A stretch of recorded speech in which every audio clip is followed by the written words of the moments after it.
આજે શું રજૂઆત હતી ને કેવા પ્રકારનો આજે કાર્યક્રમ હતો? જુઓ, પીડિત નવનીતભાઈનો વિડીયો મેં જ્યારથી જોયો છે એ દ્રશ્યો ગમે એવો વ્યક્તિ હોય એને દ્રવીભૂત કરે એવો વિડીયો છે અને એ લુખ્ખા તત્વો જે હતા એ પાછા વિડીયો બનાવીને અન્ય લોકોને બતાવે છે ત્યારે એની હદ થાય છે। આ દેશમાં બે પ્રકારના ગુંડાઓ છે।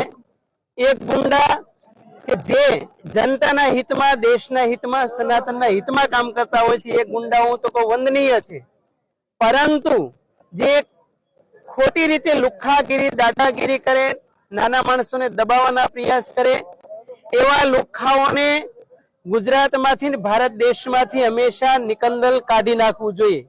અને એના માટે આ દેશમાં પોલીસ પ્રશાસન છે।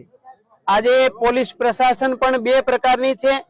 એક રાષ્ટ્રને વફાદાર અને અમુક નિશ્ચિત પાર્ટીઓને વફાદાર।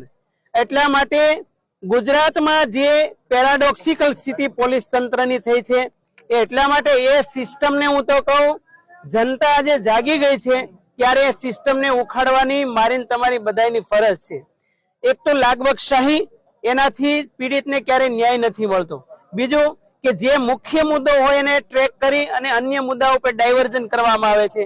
અને ત્રીજું કે પોલીસને પૈસા આપીને મોટા જે લાગવક ધરાવતા હોય એ લોકો ખરીદી લે છે। આવું કરપ્શન પોલીસ તંત્રમાં પણ ચાલે છે। અને ચોથું કારણ કે જે પીડિત વ્યક્તિને કલમ લગાડવી જોઈએ કાયદા કાનૂન પ્રમાણે, એ કલમ ન લગાડે અને હળવી કલમો લગાડી અને હંમેશા એમાંથી છટકબારી પકડી લે છે। એટલે